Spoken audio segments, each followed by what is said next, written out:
Aslarımı, hurmatlı бүгінгі семинардың қатысушылары, бүгін районымызда жақсы диқандарымызға бағыт беру бойынша жақсы бір шара өтті.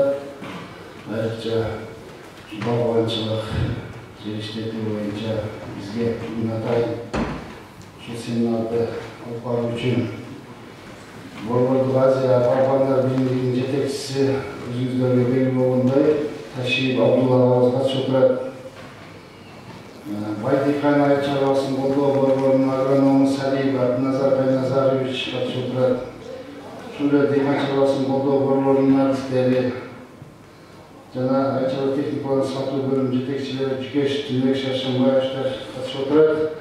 Анда эмесе бүгүнкү семинарды ачып деп ушул сөздү Абдулла Ташиев агайыбызга берсек, бүгүн кеңири жерде дыйкандар менен калп жүргүзүп, эмне бөлгөлөр бар, кандай жардамдар керек, ошол боюнча кеңири талкуу кылсак, анда сизге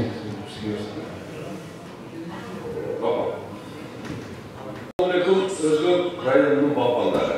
Саламатсыздарбы? Кутмандуу күнүңүздөр менен туугандар. Жыл сайын өткөрүлгөн бак өстүрүү семинарына куш келипсиздер туугандар. Бул семинарды биз 2015 жылдан бери кичинекей форматта, чоң форматтарды өткөрүп, айрыкча ушул эрте жашта силердин колуңар бош кезде келип, силерге ушул бак өстүрүү боюнча, бакманчылык боюнча маалымат берип кетебиз. Туугандар, бизде жер аябай көп, бак кыла турган шарттарыбыз бар. Анан биздин жерибиздеги баардык минералдар, баардык элементтер бак өстүрүүгө аябай ыңгайлуу топуракта жашайбыз. Мына ушундай топуракты башка мамлекеттерде туугандар көзүнө сүртүп иштетип атат.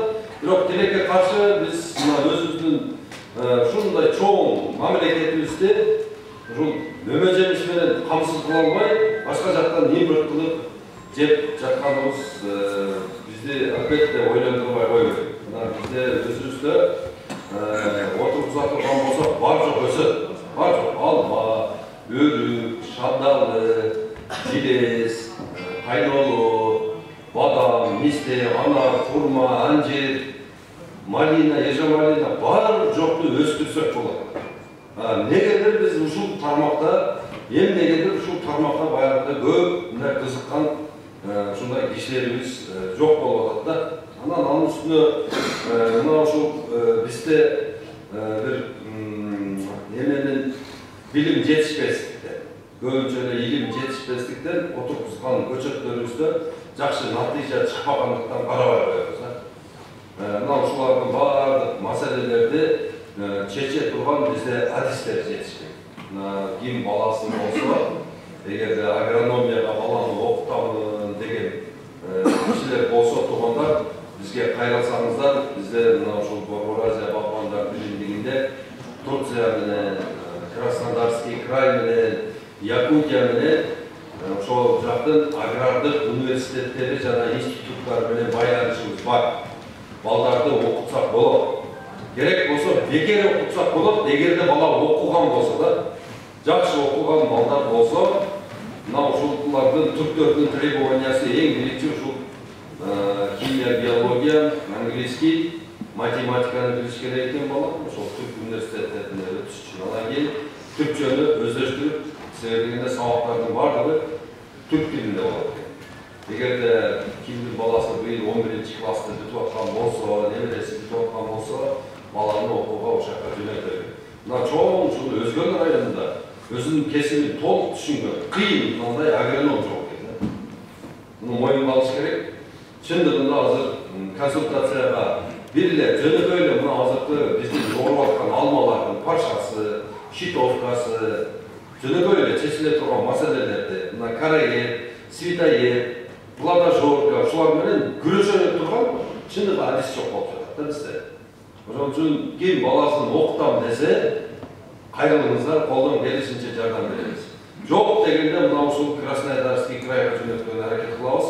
Краснодарский крайдын өзүнүн ушул плодовочной факультетинин эмеси ректору өзү келип Карасуда мен менен бир-эки мектепке барып, ошол жерде балдарды окууга тарткан аракет кылдык, бирок тилекке каршы бир бала мен ушакка барам, окуйм деп эле.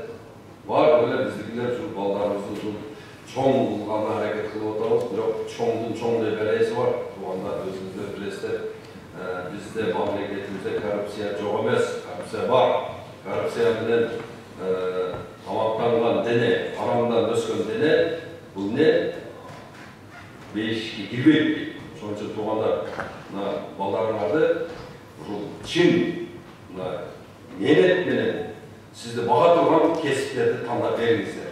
Tanda o ata-annesinde olur. Biz ata-annesi tanda koyardık da, bala жақсы da bir kılıp, мындай приземленный, мындай ылдый штабында профессияны выбирать етсе, баласына атасы чоң планканы қойып қойып, сен деген бай болушуң керек, сен деген мындай кыйын болушуң керек деп, баланы ошондой кылып, бир туура эмес жактарга направление берип койгон, ошо атасы менен апасы болуп жатат.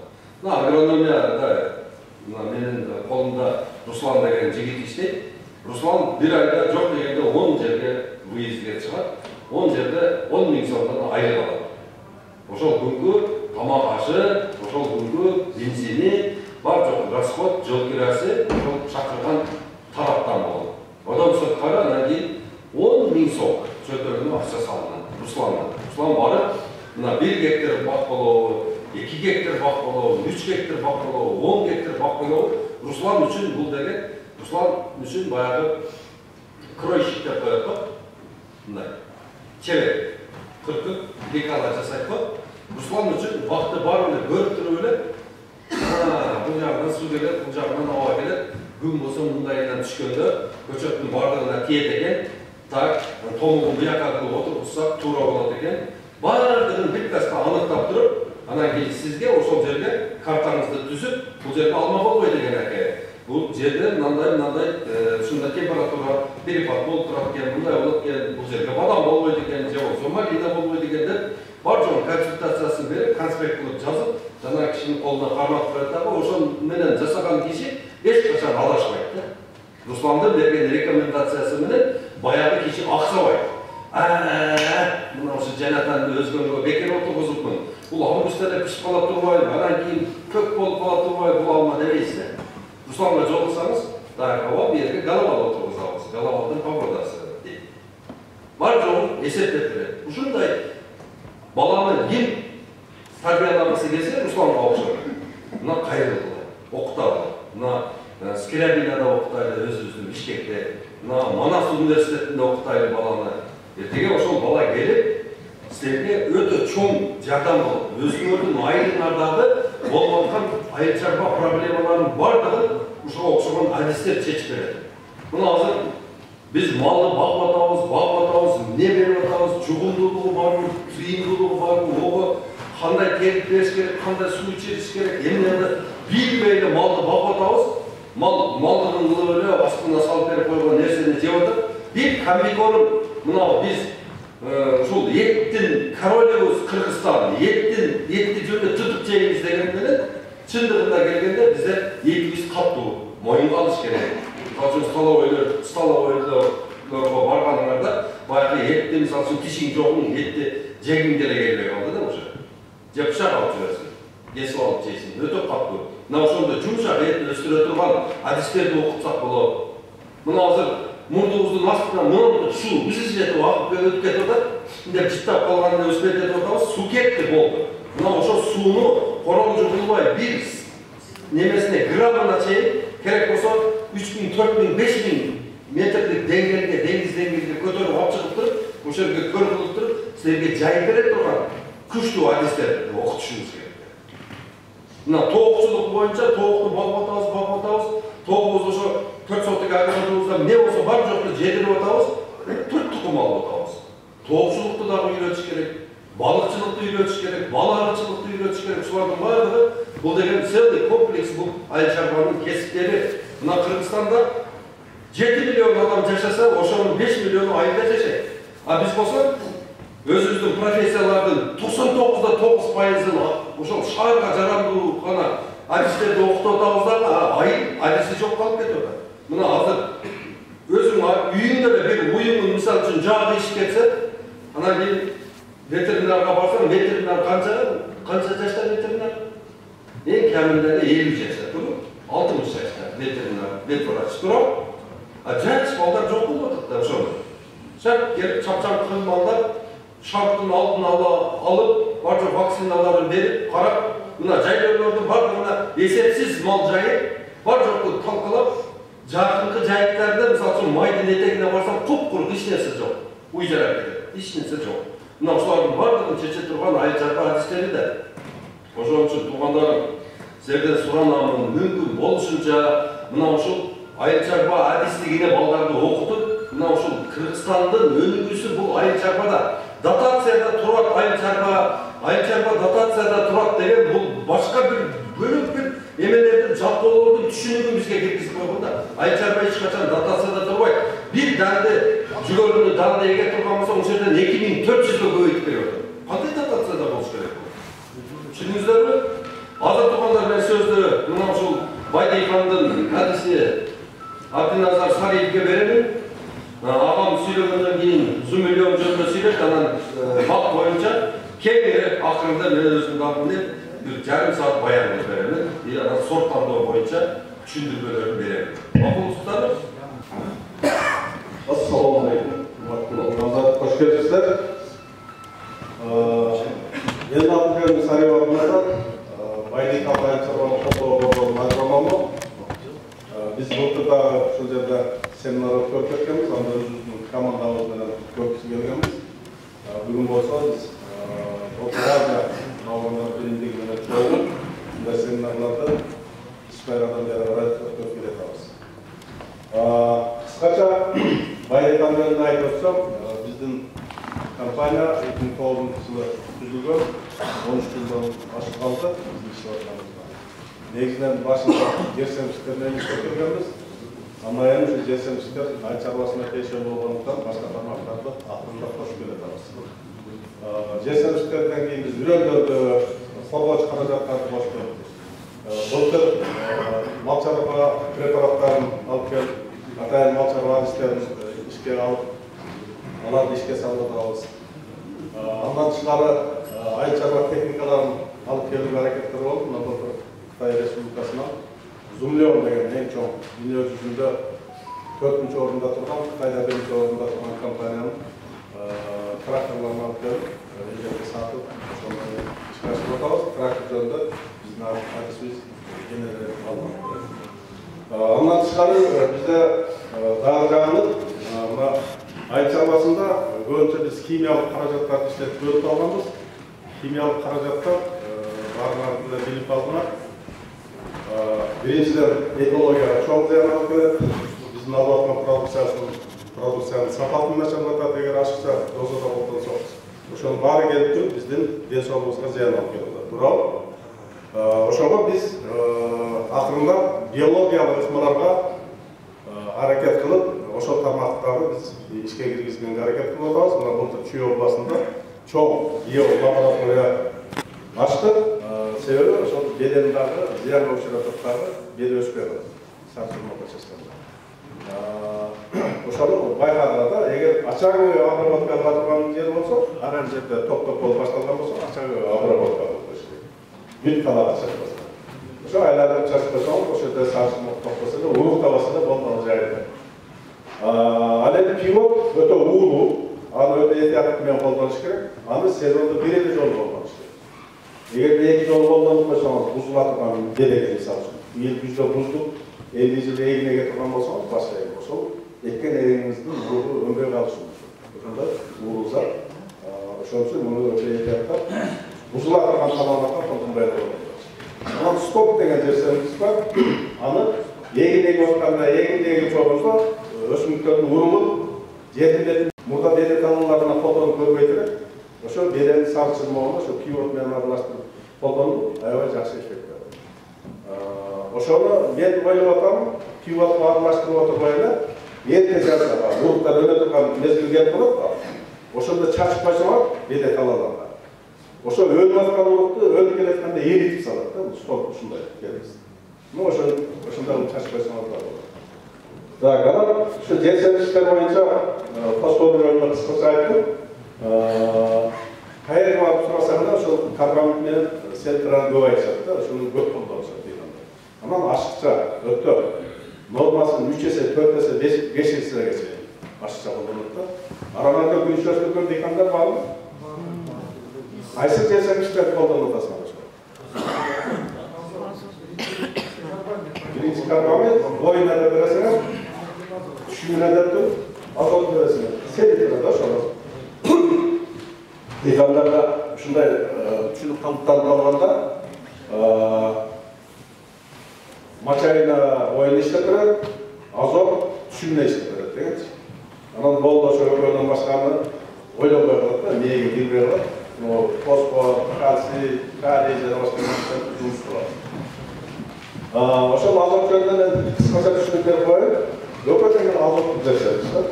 Azot degen bu ösümlüklerden boyunun özü üstüne böyle işledi. Düşümüne sabatını azırak işledi. Azotlu köpmeseniz boy ösümerek, düşümünüz siz kadarında olmaya başlıyor. Anam böyle azırak ben boyunu düzeltip 300 kilogramın olduğunda 5 kilo veririz. Allah'a olmaya kalsana 1 tonla çalışıyor. Böyle olmaz da ayrıca gülüş kanallarında 1 tonla aşıp kullanılması. Şunun varlığı birinci toprağına çok zeyre. O şekilde kullanılmasına bir mezgilde bile o şekilde tap düşünüyor. Sebebi toprağın içindeki mikroorganizmler öte çok zeyre. Toprakta canlı olduğunda ama şu mikroorganizmler, bakteriyalar, mikroplar, mayda kurkumuzlar, sözcülerden şu bazı mikroorganizmler kalmasına girer. O şunlardan çok zeyre gelgenlerden toprak, böyle toprak aylanı başlayacak. Şun vermeyin. İkincisi, o toprağımızın fizikal, kimyasal hassiyetleri, strukturası vardır bunlar. Avradı o gelecekte rak düşünmeden çok zeyre. Üçüncüsü, buna o biz cevaptan gülüşünün içi toltuğuna nitrat olacak. O şunca köprüde olacak. Buna Abdullah Taşıyip bunu boyunca da gayet veririz. Gülüş emin için dünyayı pazarda bizim özgün gülüşümüz yapmaya Allah'ın sebepleri. Bunlar hikayeler görelim alacağım. Şunun bazıları azot düzleştirmişlerde çereşçil aşıkça olmamanın mümkün sebep olacak. Şunun için azot düzleştirmişlerde çenemeye olması gerek. Жалпылап айтканда, мына азыр мен кулагычандык ким айтканын айтып аламын, 2 тоннага чейин болду. Өзү орточо алганда мына лабораториялык анализден топурагыңызды текшербей эле ага мүмкүнчүлүк жок болуп атат да көбүндө. Жөн эле орточо колдоном десеңиз, ошол 3 элемент азот, фосфор, калийди жалпы көлөмү бир 800 кг тегерегинде колдонсоңуз, сиз ошо 2 тонна карбамид селтире бергенден жакшыраак түшүм аласыз, сапаттуу түшүм аласыз. Аны ошол мына айлап алган суперфосфат бериңиз, калийди берип коюңуздагы биринчи азыктандырганда күнүштү сепкенде, север алдында же өлүп калганда бересиңер, карбамидди 1 килограмм, 1,5 килограммга чейин берсеңиз болот. Андан кийин ошо силердин түшүнүүңөр боюнча айтайын, түшүмгө деп берген селитраны. Селитраны мисалы үчүн 5 килограмм же 1 тоннан 1 абак чачып коебуз, туурабы? Айра чачып беребиз. Ошону бөлүп майдалап бериш керек. Ошо майдалап бергендерде биринчиден зыян аз болот, экинчиден анын таасири жакшы болот. Ошондо түшүнгөнгө ошондо жардам берет. Айрыкча мына жашылчаларга өстүрлөр эмес, жашылчаларга 1 гектарына 50 килограммдан ашык бербеш керек селтираны. Ар бир берген. Ошону 4 жол берсеңер, 2-3 килограмм менен селтире бересиңер дагы. Алган помидорлар, алган стиңер жана башка жашылчаларга аябай сапаттуу болот, түшүмдүү да болот. Ошол карбамид менен селтиранын 3 айырмасы бар негизги. Биринчиси составындагы азоттун катышы, карбамидде 46, селтирада 34. Экинчиси ошол азоттордун биринде жылып жүрүүчү касиетке, биринде жылбай жүрө турган касиетке. Анан үчүнчү айырмасы таасир этүү мөөнөтү. Бири узак таасир этет, бири кыска таасир этет. Ошол сууда кантип жылып жүрөт. Мисалы үчүн ошол шалпаңызга мочалинаны же селтираны салдыңыз, мочалинаны чачып коюңуз, суу агып турса азот алып чыгып кетпейт да. Ошол жерде иштеп турат. Ал эми селтираны алганда сөзсүз баардык балдар дымда чыгат. Antpese su menен жыла турган касиетке азот. Айнак су менен агып чийгиле, же болбосо теремесин беришин. И жашынча талааларында, эги талааларында деле сен тираны колдоно турган болсоңор, жок энди 2 жолу бөлүп бергиле, 4 жолу бөлүп бересиңер. И сугатта этегине жеткирип туруп, биздин алып аткан мөңгөбүздүн сапатына өтө чоң таасир кылат. Баягы сулуулугуна, бадыракай чоң болушуна жана башкаларына. Анан эң негизгиси өсүмдүк топурактан алып аткан азык заттарды, сууну ар бир клеткага чейин виртуалдыкта жана бак жетишин камсыздап турат. Бир сөз менен айтканда, өсүмдүктүн организминде транспорттук кызмат атат, ташуучулар. Ушулардын баардыгы келип туруп сиздин түшүнүгүңүздүн жогору жана сапаттуу болушуна алып келет. Мына ошон үчүн кайнидагы сөз түрдө салып турат топуракка. Антпесе биз өзүбүз каалаган көңүлдөрдү түшүнө албайбыз. Суроолор болсо бергиле. Анда убакыт өтө тар, эгерде суроолор боло турган болсо, WhatsApp аркылуу же болбосо телефон аркылуу кайрылсаңыздар, мен телефонум 24 саат өчпөйт. Уктап эле болсо сөз түрдө күн жарымда да жооп беремин. Жазып алсаңыздар болот. 0772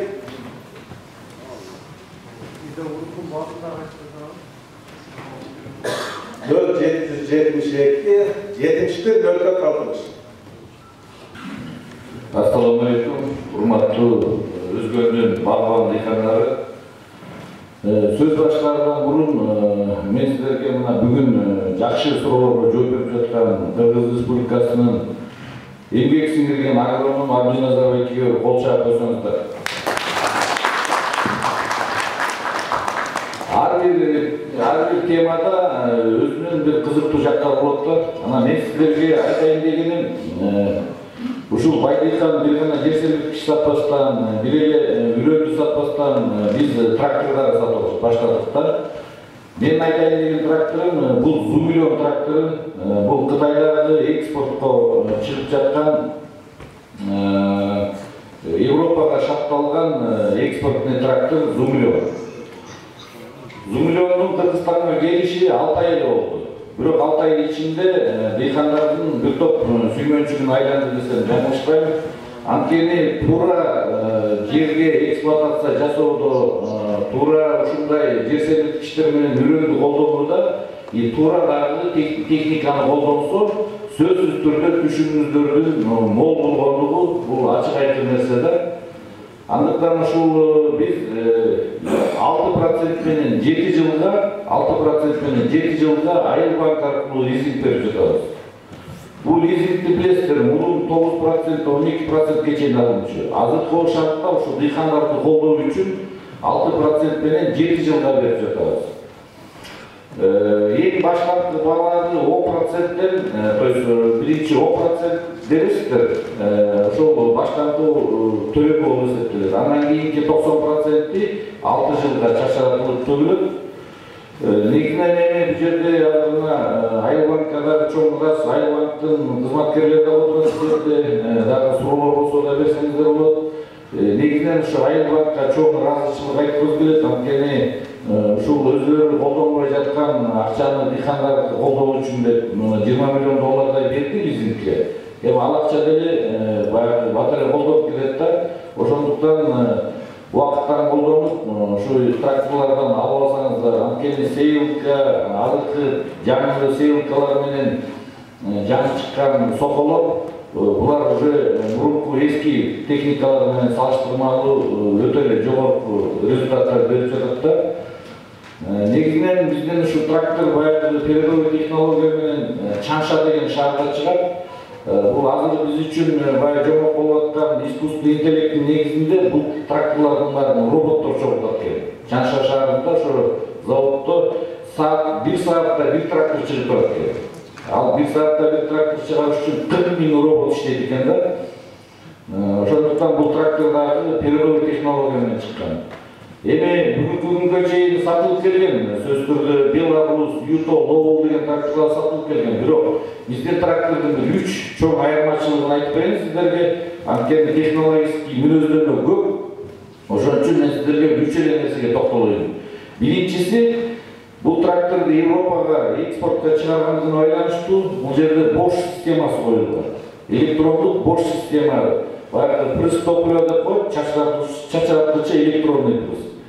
Ошонун негизинде 30% экономия топливода.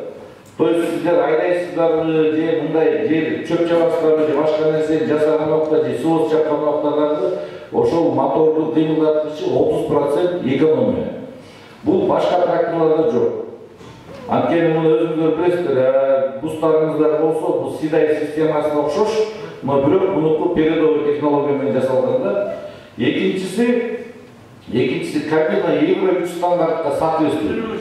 Евро 3 кабина бул эмне? Бул кабинага ак көйнөкчөн отурсаңыз, кайра талаада кайра ак көйнөкчөн келесиз. Жакаңызда бир да кир болбойт деген сөз да.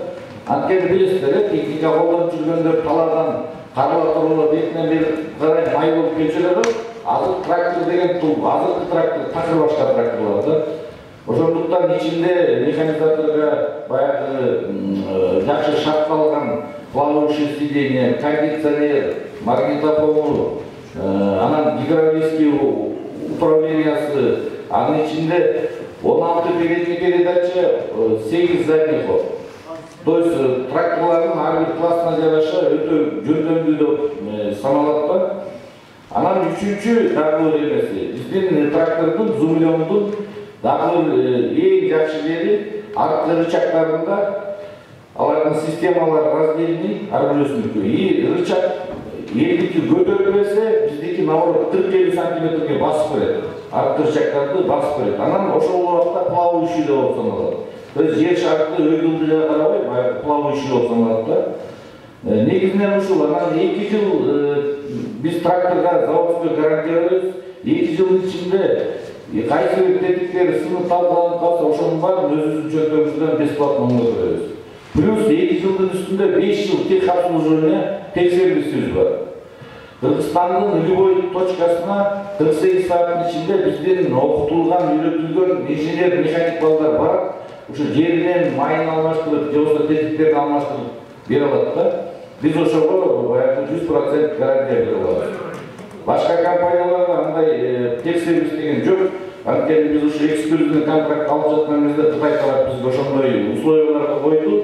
Эгерде ошол биз берип аткан майды, ошол биз берип аткан фильтрди туура колдонууда биздин тракторлор 2 жылдан 5 жылга чейин көп талкаланбай жүрөт деген буларда тыянак болуп атат да. Анан негизинен трактордагы өзү сапаты жагынан өтө мыкты жасалган. Мунун сапаттуулугу ошол темирдин калыңдыгы. Мурун кийин билесиздер, Кытайга рептеп-септер жасачылар. Азыркы бул экспорт варианттагы биздин зумлён трактору темири өзүнүн, даже ушу трактордун өзүнүн салмагынан да 500 кг трактордун үстүндө салмак болот да. Негизинен ушул Айлбанк менен алыш үчүн бизден паспортуңуздардын ID картанын көчүрмөсүн жөнөтсөңүздөр, биз ошол негизинде коммерческий приложение беребиз. Анан Айлбанк барып сиздерден мониторинг жасап, баягы документтердин баарын чогултуп жыйнаса, бир 10-15 күндүн ичинде элдер алып атат тракторду колуна. Бізде азыр тракторлардың бары бар, складта жаңы келді, мұрынғыларда келіп отыр. Ошол бүгүнкү күндө Бишкекте складта турат. Бул Оштодағы бар, Ошто авторыныкта Карасуунун ошол жанагы үрө саткан жерде дагы бир тракторубуз турат, как образец катарыч. Эгерде кызыксаңыздар бар, көрсөңүздөр болот. Дагы кызыккан суроолор болсо айтыңыздар. Анан Айлбанк менен келишим түзүп аткан кезде сиздер муну ай сайын эмес, квартал сайын эмес кылып, мындай сүйлөшсөңүздөр болот да. Бул сиздерге тоже консультация кылып коеюн. Мисалы үчүн ай сайын, квартал сайын төркөнгө ай жеринде кыйын эле да негизи акчанычы. Ошон үчүн жылына бир жолу төркөнгө алар менен сүйлөшүп туруп, мына сентябрь, октябрь, ноябрьды койсоңор, ошол моментте тоодон алып түшөт, түшүм жыйындар болуп, жыйылып бүтүп, акча чөнтөккө түшүп калган мезгил болот да. Ошондо основной төлөмдөрдү ошол убакта төлөп, квартал сайын болсо жанагы 6%-ин төгүп турсаңыздар да болот. Муну Айлбанк сиздерге ошондой дагы шарт менен берсе болот. Негизинен ушул шаймандары бар. Азыр мен сиздерге киребиш жерде эмени койдум эле, эгерде алсаңыздар, эгерде жетпесе дагы берейин, мына мындай Bağları 31.000 dolardan, 31.800 dolardan 150.000 dolara şey. Bular oşul John Deere деген traktörді білесіздер, John Deere деген американский. Oşul John Deere'den analары da bizdeki. Ana sözsüz özünün klasına жараша, sözsüz özünün nemesine sapatına жараша olur traktörler. Şol 90 attıktan başlap, 70 attıktan başlap 250 atқа чейин güçlü traktörler var. Eğer de kızık bolsa, men dagы broşuradan kimге жетпей қалса барып берейин. Sizge? Çoğun rahmat. Milyon bayraklar satıyor. Cedeysinde. Tümük. Zaten çoğun rahmat aytaylı. Жақсы айтпедіңіз. Мынау тұрғындарымыз техника жоқ. Баяғы айт шарпағаны өзі елестете албайсың. Ошончо жеті қолын шығып, арқаларында жер тегістеп, айдап, шулардың барлығы мынау ушул техника менен болот. Анан мынау ушул бизде түндүк тарапта тегиз жерлер көп. Ал жакта чоң техника алса жакшы болот.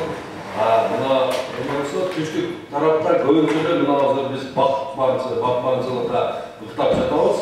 Эме жакта, Кадамжай жакта, Баткен жакта тракторлор аябай кичинекей тракторлор.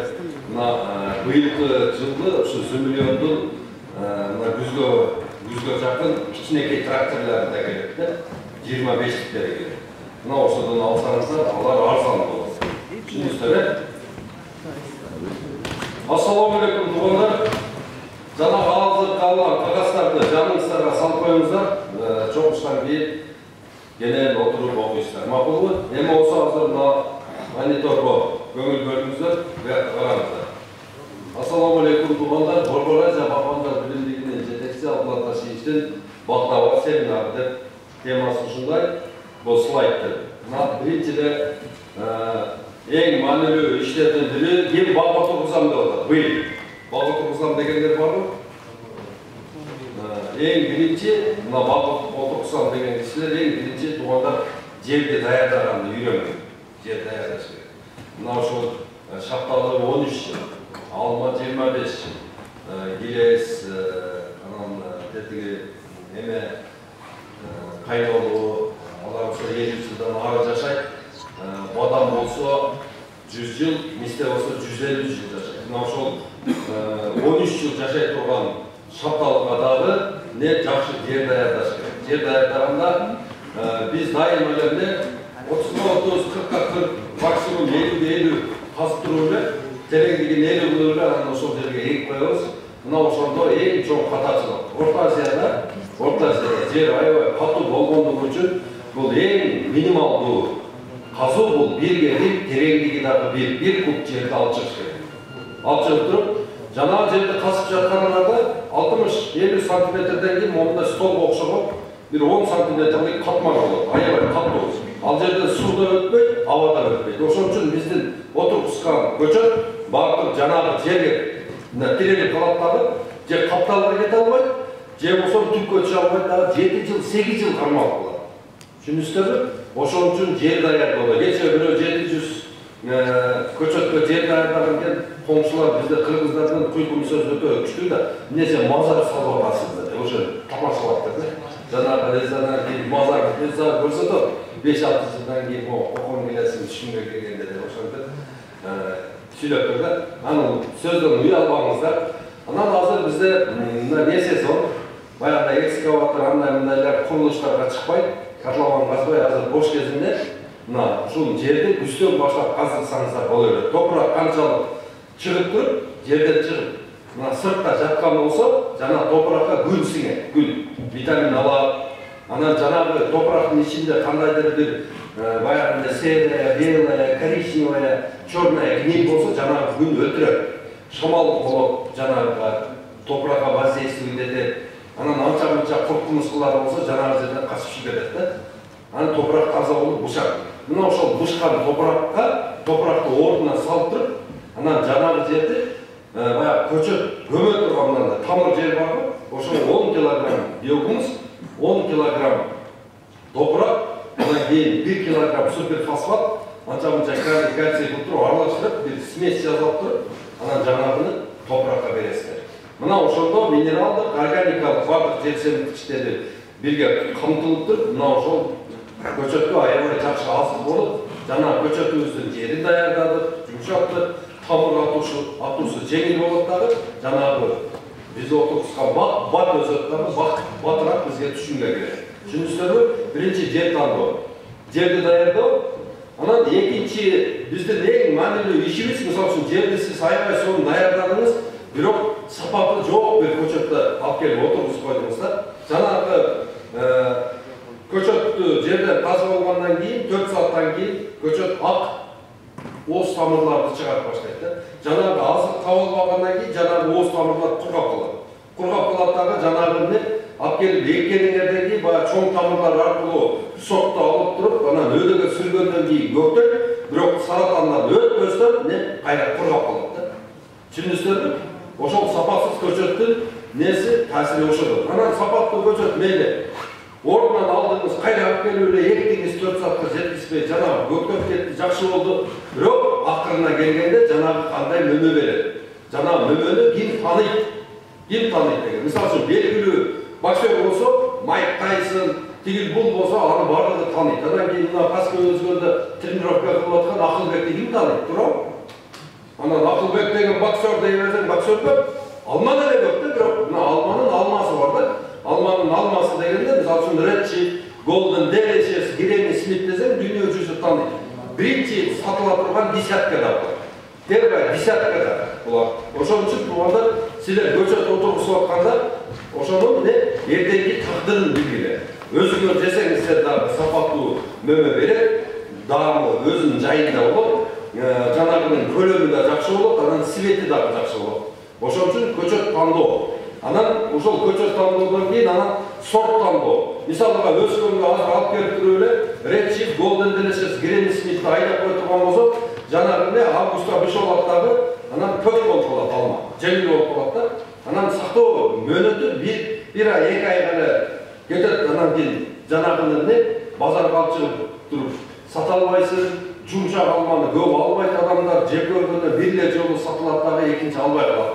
Ошон үчүн бул жерге ысыкка түшө турган гана алмаларды отургузуп сортун тандаш керек.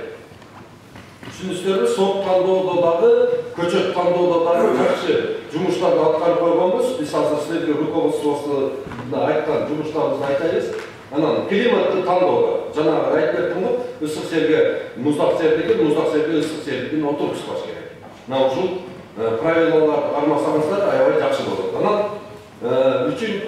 ошол 6-чы бизден эмеде канчалык силер сонун кылып жер даярдап, сонун кылып туруп көчөт отургуздуңуздар, а бирок сугат неме болот да, акса болсо, сугат аксаганда, эгерде арык менен сугара турган болсоңуздар, мына Редчи алмасы 100 килограмм алма берет өзү полукарник 7-8 жылы. Сиз суу менен сугатта капельни жазбай турган болсоңуздар, тетиги 30% суу ичет дагы, соответственно 30 килограмм түшүм берип коет. Түшүнүңүздөрбү? Бактын атасы коргон болсо, апасы суу. Сууну аябай бергенде анан кийин өсөт да. Түшүнүңүздөрбү? Ошон үчүн суат системасын туура коюп туруп, анан кийин койгондо дагы профессионалдарга койдургула. Азыр деген шланга деген көп. Шланганы алып келип иштеттиңиз, жанагы деген күндө просвечиваться этет да, күздө болсо бардыгы разрушаться этип, огороддун бардыгы пластмассовый болуп калат да. Капкара болуп күйүп калат. Ошон үчүн же минимум, эң эле минимум деген турецкий, же болбосо ирандыкы, эң эле сонуну бул израильский система, бул 13 жыл иштейт. Бир краниги кырт этпей, зыңкыйып 13 жыл иштеп берет. Бул гарантиясы. А так бул дагы ошончо срок иштей берет да, эгерде жакшы пайдалансаңыз. Ошон үчүн один раз и сделать и навсегда деген. Түшүнүңүздөрбү?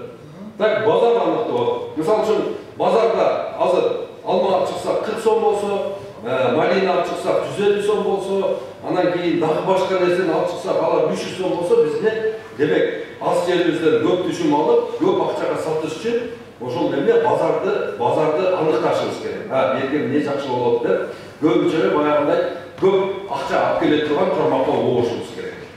Ийинки эмеде мына алмалар жөнүндө айтып кеттим. алмасы деңиз деңгээлинен 1200 метр жогору жакка отурсак, аябай сочный болот дагы. Анан кийин бунун базары аныкталган.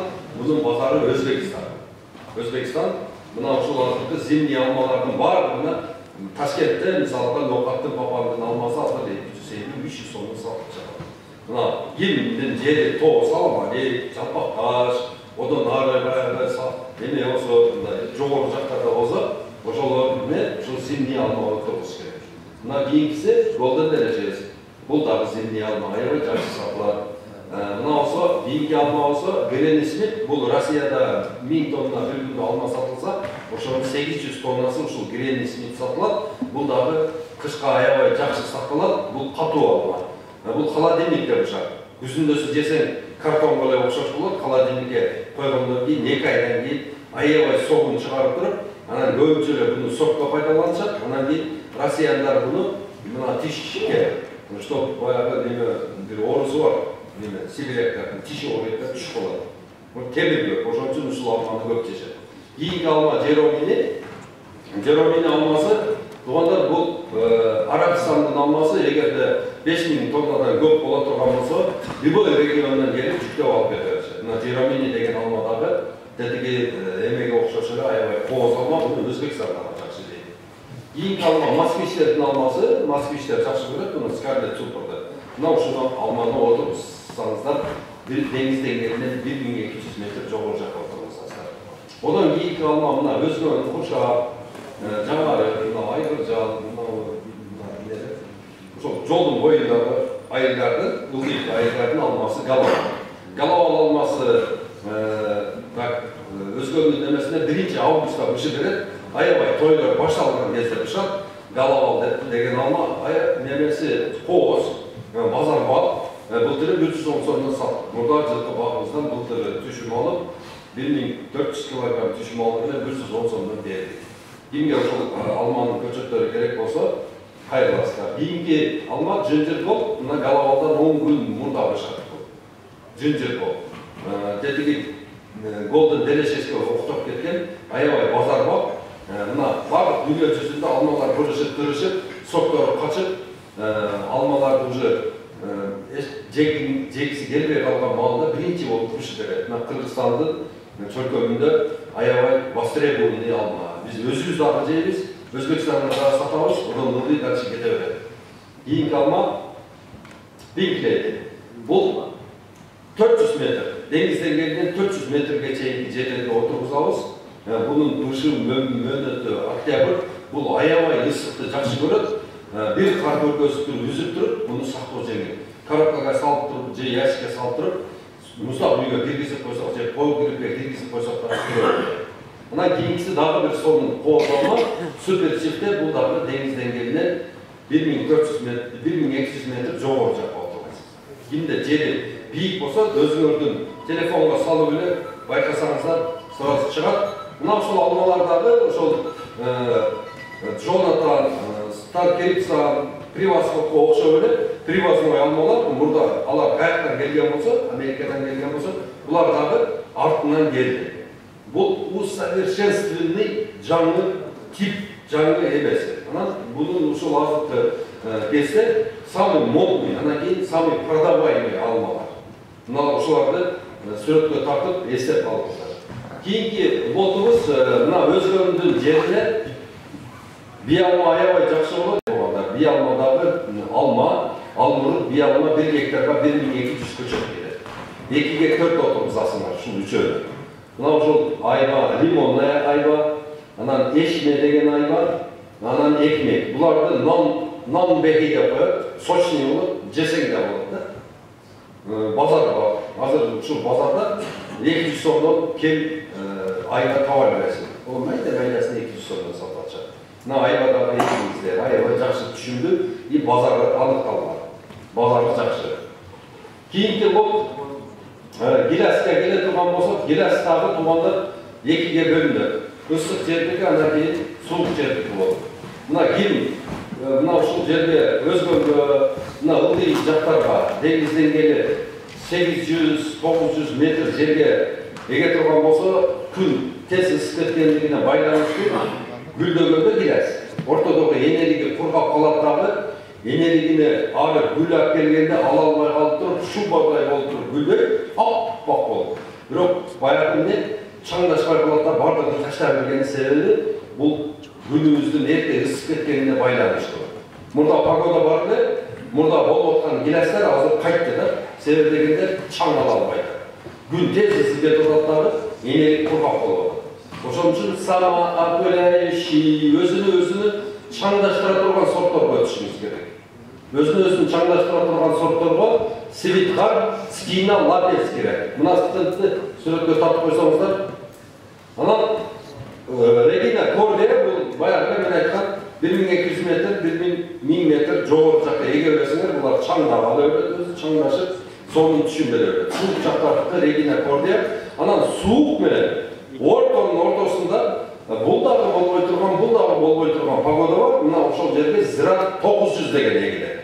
Түшүнүңүздөрбү? Зират 900. Зират 900 деген гилас бул чемпион. Объем боюнча 36 не разговор болбачы. Кетебер. 36, 34, 35, 32 бул 4 доллардан жогору сатыла турган гиластарга кирет. Мына ошол гиластар боюнча айтып бүттүм. Эгерде суроо болсо аягында бересиздер. Кийинки лотубуз болсо, так. Өрүктү биз көңүл бөлбөйбүз, өрүктү мындай продукт дейбиз дагы, бирок өрүк жегибиз дагы келет биздинчи. Өрүктү кээбекилер алма такыр жей албайт. Өрүктү аябай жакшы көргөн инсандар бар. Мына ошолорго туугандар бизде өрүктү экиге бөлгөн. Өрүк дагы экиге бөлүнөт. Эрте пышар деп коет. Эрте пышар. Ушул өзгөндүн чөлкөмүндө где-то бир немени Приция деген өрүгүбүз бар. Ошол өзгөндүн территориясында майдын 15-inde пышат. Ошодон кийин анан Рубиста, мына Приция деген өрүк ошол майдын 15-inde өзгөндө кыш берет. Кийинкиси Рубиста, одон кийинкиси Магадо, одон кийинкиси Никадо, одон кийинкиси Халилоглу. Бул кургай турган өрүк. Ким күзгө кургак аламын өрүк дей турган болсо, мына ушул Халилоглуну алып эксеңиздер, бул Туркиянын эң высший өрүктөрү. Европага кете турган куруй турган сорттор. Кийинкиси Вандербург, бул дагы эрте пыша турган өрүк. Одон кийинкиси Юнус Бей, анан Кабашы, булар кургай турган. 3 кургай турган сорт бар, 3 кургай. Калгандары болсо эрте пыша. Базарга алып чыгып сата бересиңер. Эрте бышып берет, анан базарга чыгарып эрте пыша турган өрүктөр. Мына ушул бизде өрүктөр. Анан шапталы, биз шапталыны демеге өзгөндүн базарына Кызылкыядан ташып келип сатабыз. Бирок биздин жерибиз мына өзгөн жери шапталынын жери туугандар. Өзгөн кийин өзгөндө пул табам десе, ушул алмага караганда бизге эмне Алмуртка караганда дагы, бий алмага караганда дагы бизге өзгөн районуна шапталы жакшы түшөт туугандар. Мына дүйнө жүзүндө эң жакшы сатыла турган сорттор Royal Glory биринчиси, Нектарин, экинчиси Глокебен, бул түктүү шапталы. Одон кийинкиси Светледи, бул дагы Нектарин, бул дагы Extreme Global, бул дагы Нектарин. Анан Extreme 486 деген бар, бул сентябрдын акыры, октябрдын башы пышат. Азыр мына жактагы баягындай акчалуу балдардын бардыгы 10 гектарлап, 20 гектарлап жер бузуп туруп, мына ошол Extreme 486 эгип атышат. Муну 80 сомдон 120 сомго чейин сатып атышат. Подбору деп коет. Баягы биринчисин жаңы биринчи чыккандарды 120 сомдон сатып, анан акырында чала бышкан демелер бар го, ошону 80 сомдон берип атышат. Мына өзгөнгө өтө сонун вариант. Өтө сонун вариант. Анан бул сер хасыл болот. Көп түшүн берет. Өтө көп түшүн берет дагы, ошон үчүн бардыгыңыздарды мына Extreme 486 деген шапталыга үндөйбүз. Мына ушул жерде 100 бакман отурсаңыздар, эгерде бардыгыңыздар 1 гектардан отургуза турган болсоңуздар, бул деген өтө чоң объемго чыгып коесуздар да силер. Анан силерди көрүп, элдин бардыгы ээрчип кетет дагы, мына ушул Extreme 486-ны эгишет. Так, кийинки эме болсо Алмурут. Алмурут ойроп атабыз сизде дагы. Мына кара болуп калып атабы. Кара кургап. Алмуруту жок экен. Баба ойроп атабы. Жок болду, мына азыркы ошол орган бул бактерияны ошол. Мына сорттор Маргарита Марина, Вильямс, анан Хорус Свит дегени үчөө тең өзүнүн немесі бар, антибиотики бар, bir жол шашып қойсаңыздар орыбайды. Егер де кейін алмұрық менен занимация етем десе, мына Маргарита Марина бірінші сортты, екіншісі Вильямс, душе сорт бар. Üçüncüsü Kıbrıslık деген. Üçüncü bakteriyel ajokov öte turuqlu sortlar. Bakteriyel ajokov özünün nemesi var. Antibiyotik bir jol çaşıp olsa жазалды менен. Ошон бойдон өзөктү. Эгер де ким эгермесе кайрыласыздар. Макулбу? Кийинки слива. Фуркаттан баштап туруп, ана кызылга чейин тоодо мына боло турган ушул 4 иш бар. 4 өтө кирешелүү. Анан кейін бізге көп ақша алып келе тұрған тармақтар бұл слива. Слива никапризмей, суықтан, ыстықтан да қорықпайды, жылыға түшін береді. Өзіңіздер білесіңдер, союз кездер мынау Қуршақ деген Санкт-Петербург деген шаһарды полностью слива менен обеспечение қылып тұрған. Бирок азыр сорты бұзылып, баяғы немеден селекция болмағанына байланыштуу жанагы көчөттөр мурда Молдавиядан келчү да бизге. Молдавиядан келип, анан бұл жерде жанагыларды көбөйтүп, анан елдерге слива таркатып, отургузгуларды көбөйтүшүлөр. Бирок ошондой иштер бизде жүрбөй калганына байланыштуу слива кичкей болуп кетти, кичинеп кетти. Мурда бир аз чоңураак эле, азыр болсо эле болду. Ушактын сливасы кичине.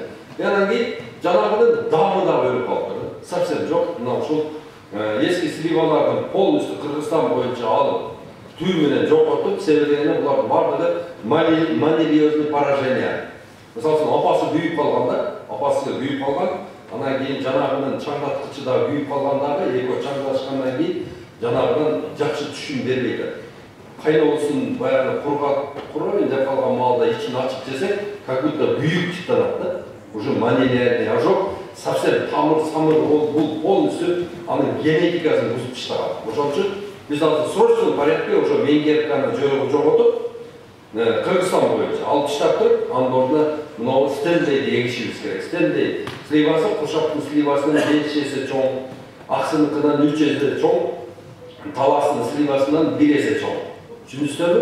Анан будан 1 тоннасына сөөгү менен курутап турган болсоңуздар 330 килограмм эме чыгат. Как чыгат, сливасы. Азыр 200 сомдон ушу стендейдин кагына 200 сомдон 400 сомго чейин кардар бар. Буну Австрия менен Германия алып туруп, конфет жасайт экен. Жана конфет 4 коробкага салганда 14 штугу 50 евродон сатылат экен. Швейцарский шоколадка деле алып туруп, ичине бирдемени начинка салып кеткен дагы, ошону 1 коробкасы, кичине коробка 14 штук 50 евродон сатылат экен. Бизден кабын алып кетип атышат. Атайын өстөрү келип, мынау акысыга бир кишиге ектирип, ошол жакта. Ошонун түшүмүн алып кетип жатышат. Азыр болсо биз түрктөр аркылуу германский селекцияны алып чыктык дагы. Азыр ошону түрктөр жасап туруп, азыр Туркиядан алып келип, элдерге сатып атабыз. Результат аябай жакшы. Элдер кубанып атат да. Өз сонуна келген, бүлүн куркаганда, анан буну деген жегенде да башкача экен. Сладкий сорт экен деп атышат да. Ошон үчүн биздин өзгөңгө Фуркаттан баштап туруп, тетиги ана кызылга чейин өтө сонун вариант стенди. Көчөттөрү бар, кимге керек болсо кайрылыңыздар. Кийинки эме Анжелино. Бул слива кышка сактала турган слива. Могу азыр неме жарганда ичи ак болуп турат го, сары. Кышка сактагандан кийин, могу эме январдан өткөндөн кийин жанагы сыртындагы фиолети ичине кирип кетет экен дагы аябай кооз болуп калат экен. Муну Москвага Сальвадордон алып келип туруп 800 рубльден сатат экен. Фирмалар импортируют этип алып келип Москвага. Бизде дагы болот, бизде дагы алардыкына караганда ширинирээк болот дагы. Мына ушуну Сальвадордон, мына Кытай өтө көп нерсе алып жейт да Сальвадордон. Черешнясын, чили, бар жактан ташып алып келсе, мону биз деген стандартка ылайыкташтырып, курттатпай, жанагыларды баягы органика кылып, дарылап, сонун жасай турган болсок, биринчи кардарыбыз черешнябызга дагы, өрүккө дагы бардыгыбызга могу Кытай. Мына ушул Кытай менен жакшы мамилени жасап, биз деген оозубузду ачып эле алардын баягы сасык тапчкасын кийип жүрөбү, биз да бир нерсе саткан үйрөнөбүз. Кийинкиси Black Splendor, кийинкиси болсо Black Amber. Булар деген производство бар, сливалар. Мурда деген сливовый сок деп тұрып, жиілеп тұтшырап отырып, күле тұрып, банкада. Бұл ұшылардан жасалып шыды. Түсіністері, мұна ұшылды ексеңіздер, мұны деген завод переработкаға алады. Мұна немеді, Балширин деген завод açılған, алардың мощности, керек болса Қырғызстанның барлығын деген валидна же болса, қарақат жерде бірдеме жасай тұрған болса, полностью бұшырып, упаковка қылып тұрып, дүние жүзіне алып шығартылған мощностьпен іштеп жатыр. Мұна ұшыл екі сорт. Black Amblet, Black Splendor. Şuna көңіл бөліңіздер. Мақұлы, бұл повидло, варенье, джем, сок. Кейінгі лотымыз, так. Бадам. Бадам біздің жерімізге аябай жақсы болады. Бадамның несі жақсы, бұның бұтаусы жеңіл. Бадам аз орып, анан суыны аз талап қылады. Анан бадамның несі жақсы, басқа культураларға қарап тұрып, иіп кетті, чиріп кетті, яшық бермеді, андай қылмады, орыстар алмай қойды, тәжіктер қылмай қойды деп тұр, ошен отырсын. Екі чоң қара таблеткасы бар, біреуін үстіне, біреуін астына салтып, мешекті. Қаптап тұрып, контейнерге кіргізіп, жиып қойсақ, 3 жыл өзінің немесінде, сөйгінде тұрыр, бұзылмайды. Жанға 6 айда қаңшып қалса, бұл андай болмайды. Тұрыр, ешкеме олығы тұрыр. Мына ошыл Фердуэль, Ферагнес, Техас, Нонапрел бұл суғат жерлер. Мына шерәлігі, құршапқа, айдың жәндәріне егересің. Анан кейін мына төчіде су жоқ. Не қыламыз?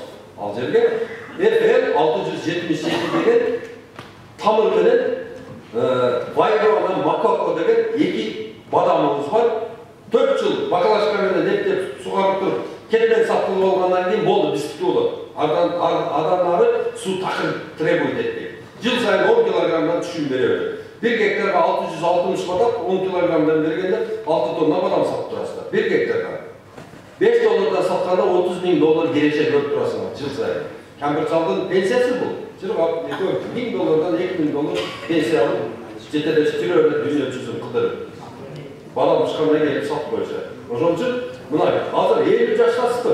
10 жылдан кейін 60-қа шығасыз. 60 жасыңызда бұл деген сізге деген өте жөк болады. Азыр балама деле, балам озашты жақындап қалды деп жалдырайды баласыңызшы. Мына неме болып қалды, ана мында ақшаға жарығат ақсақалдар. Ақсақалдар 50 сотик пе, 40 сотик пе, 1 гектар жері болса, шуны егіп қойсын, ешкімге зарықпайсыңдар. Ешкімге, біреудің өзін қарабайсыңдар. Сүйкімді чал боласыңдар. Түсінсіздер ме? Сүйкімді бабушка боласыңдар. Енем пұлы көптеп, немерелерін жақсы көреді. Бар жоқ, қарауың соның болады, жашауың соның болады. Ошон үшін азырттан бақ, егерде, мысал үшінде, бір күндігіңді ойласаң, 1 жылдықты ойласаң, арпа бұдай істетпейді. 100 жылдықты ойласаң, бақ отыру істетті. 1000 жылдығында ойлай тұрған болсаң, білім алды. Ошон үшін, азыр білім алғанға бізге кеш қалды. Жеңінауыз, 100 жылдығызды ойлап тұрып, мына ошол бақ отыруыз айы. Бақ дегенде, біз ойлайықта бақ деген қойды. Ана бақтың түйінде алған кейін, баяғыдай малға жемім жоқ, андай бұнда. Туғандар, азыр технология шыншалық өріткен, ұшындай бұршақтулар бар. Кеше мен ошаларда бұршақтулар бар деген бұнда қиналсам әлі. Кеше, мына Ақназар әкәмен көпті көрген кіші де, машты еккен дағы алдулар дәді. Бұшырып тұру, орыпты жиып қойды, ана малыңа дағы жем, қойыңа да жем болады. Мына ошон үшін туғандар, біз өзіміздің жерде үстін бақтылады, астын болса бұршақты. Лоя, соя, маш, фасоль, горох, 1000 деген түрлерді шығарып атшады, азыр малға азыр. Мына Индонезияда жаңағы 2 тонналық үйлері бағып атшады қой, бұқаларды. Ошолардың барлығы фасоль менен, соя менен де бағылады. Түсіністер ме? Ошо БДС-ден ордына только бақтың астына ошоны себебіз, ана жаңағы зөмелеуін алып келіп береді, кішкей тракторлар. Ошоның өзінде косилкасы дағы бар, собиралкасы бар, тараучы бар, ошо менен тарау апшырып тұрып. Құдай берген бізге корейстер шығарған портер бар, ошоға жүктеп алып келіп жей береді, сүйді. Ана малдыдар өзгөртті. Қарасаң эле қойың болса, баяғы мұшықтай қойды көтеріп кетті тұрған қойларды мақалысы. Уйлар болса, жаңағы дегенде 500 грамм сүт береді, ошо уй деген. 500 грамм сүтті Айыл-Шаруа министрлігі бұқада деле сауалады. Турау. Ошо өзгөрүшүбүз керек. Заман өзгөрүп атат. Анайдар ушул түрдө монтүлө жерсиз түрдө монтүлө башка бирөө баягы бирөөлөр асман болса, ол чаап бирөө жөрмөлөстө да карап отура бербей, биз да өзгөрүшүбүз керек. Кыргыз эли азыр 3,5 миллион гектар жерибиз бар. Ошол 3,5 миллион гектар жерде айланайын кыргыздардын 7 milyon емес, 70 milyon, 700 milyon kişinin bağa тұрған потенциалы бар. Азыр шұртталап, магазинге кіресіңді, же баяғыда зелен сатқан жерге кіресіңді, қайық Өзбекстанға, қайық Қытайға, қайық немеді, Алмаға Польшаға келді, Азербайжанға келді. Немені Чехословакияға келді Алма, Сербиядан келді Алма. Өзімізде не var өзі, не қыламыз біз қырғыздар? Не? Баяғыда еш нәрсе 500 грамм сүт бере тұрған үйді жетелі өмірден сәкіске шығарып тұрған соң. Көштен жақшап жүре көреміз. Ойды бұл, мына, ойды өзгіріп көрі. Ойды мына арашан қылғыла, малы болса голштен қылғыла, талаларға шығарып ағыла, жайлөлердің барлығына, жақынғы жайттардың барлығына бақты қылып, басына болса фасольде егіп, Уқмуш жашасақ болып та, уқмуш жөнделе мынандай башқаша жашасақ болып, бірақ әттең мына ошол биздин ошол айыл-чарбаға берген сунуштарыбызды дүйнө жүзүндөгү жакшы ушундай соң биздин ноу-хау алып келген немелерибизди элдерибизге мына жеткизиш бизге кыйын болуп атат. Мына КХРКны бизге бир айда берип койгондо, КХРКда тынбай күнүгө 2 сааттан чыгып сүйлөгөндө бир кандайдыр бир жылыштар болмок да. Вот. Так, мына жаңғақты жақсы көресіңдер өзгөндіктер. Мына қызыл тоғы, ал сұроны кейін бересің.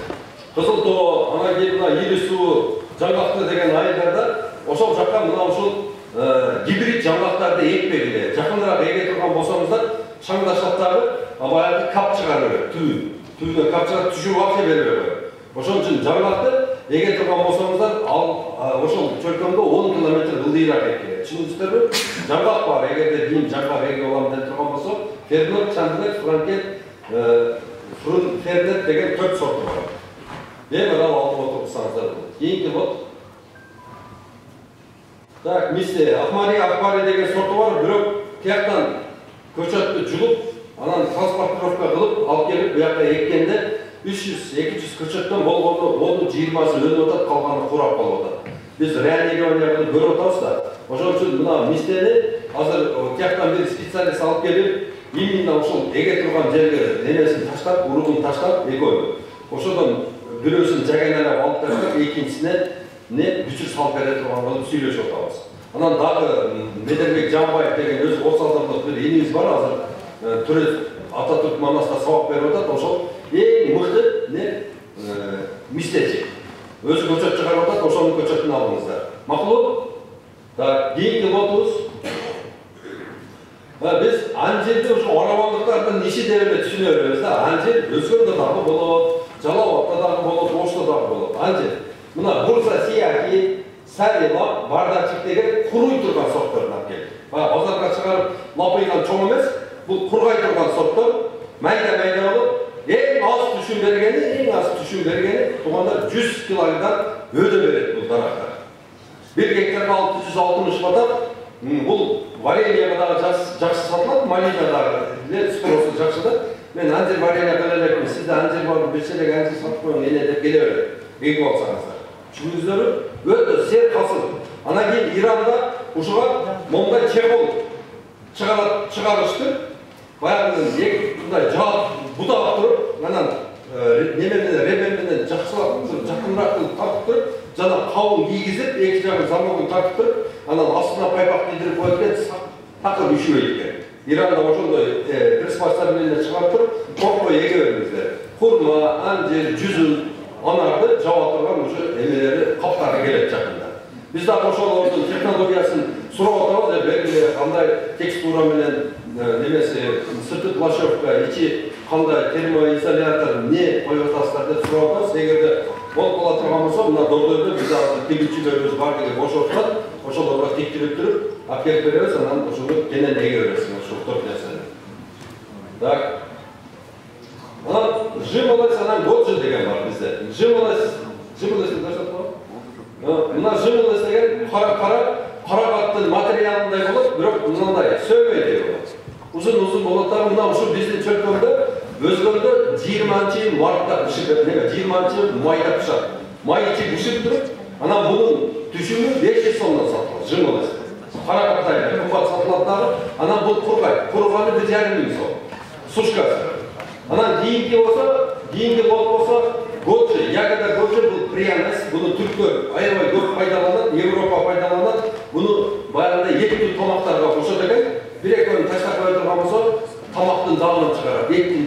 усиливать етіп бергенім үшін, ягода годжеде бұны құрғатылғаны 3 000 рубль, құрғатылып алғанда дағы бұны дағы 500 триллион бұла берсе. Егерде ушул жималасты, анан кейін годжеде егем десеңіздер, заказ бергелеп, көшеттін акеліп берелі, үйге хотя бы bir sotke егіп тұрып, bir көргеніңерден кейін ана башқа несені қарабай қаласыңар. Ой, ben alma öyle ekmem, ben çok goджеге егемін, жималас егемін, өзіңер шымаланып шығасыңар, күрішті да ұмытасыңар. Бар жоқ тұңдуыны жалам шығып өтіп етесіңер. Бұл жақта клуб, бұл жақта дом, ошол орталығында бірнесе Жақып деген көшекен, азыр есімде, қанша Жақып, ошол жерде холодильник бар, холодильниктен аласың. Сапаттуу көчөт холодильниктен сатылат. Сапатсыз көчөт менен сапаттуу көчөттүн айырмасы, сапаттуу көчөт туугандар только холодильниктен сатылат. Анан сапаттуу көчөттүн өзүнүн документи болот. Эгерде ал Европадан келген болсо, ал көчөттө вне зоны вирусной безопасности деген документи болот. Полностью кандай келгенин картасы болот. Ошону сизге ксерокопиядан алып чыгарып берет. Эгерде Туркиядан келген болсо, анда жашыл сертификат болот. Мамлекет берген жашыл сертификат. Бул көчөттө 1 граммдагы вирус, 1 граммдагы зыянкөз жок деген кепилдик. Мамлекет кепилдик берет. Ошон үчүн бардыгыңыздарга айтамын, көчөттү жылыга отургузуп атасыздар. Барасыздар, көчөттү түрлөп отургузуп атасыздар, бирок результат жок да. Мына болкарникти бир эгип көргөнүңүздөн кийин, жана уже 2-чи жылы, 3-чү жылы мөбөгө кирип силерди сүйүндүргөндө эле өзүңөр уже оталгандай тез кыймылдап кетесиңер. Мына быйылкыга барыңыздар дагы жок дегенде 20 көчөт алып, ошону отургузуп, ошонун мөмөсүн кедеркисин кылат, испытания кылып көрүңүздөр. Балалары барлығы $4, бiri de жаңбақ $5. Жүзімдікі daha var mı? Жүзімдікі 38 сорты var, жүзім $2,5 başlatan $10 çekiyor. Черешняның полукарлigi да болады? Черешняның тоғаны барлығы дарақтың высокорослый, среднерослый, низкорослый, анан супер карлиги болады. А біз сіздерге sunuşlavatқан, мысал үшін, алмалардың высокорослыйсы дапы бар, среднерослый, кичинесі бар. Азыр біз сіздерге орта бойлысын sunuşlағанымыздың себебі бұл баққа 1 гектарына көчөтүнө, капелькасына, тосконуна, стойкасына, үстүнө татқан сеткасына birikip $15,000 келет. Ошондо үшүккө дагы калдырбайсыңар, суукка да калдырбайсыңар, мөндүрдө, кардагы, чымчыктагы зыян бере койот. Тосулуп калат. Төп чек болуп тосулуп калат. Эч нерсе кирбейт, эч нерсе чыкпайт.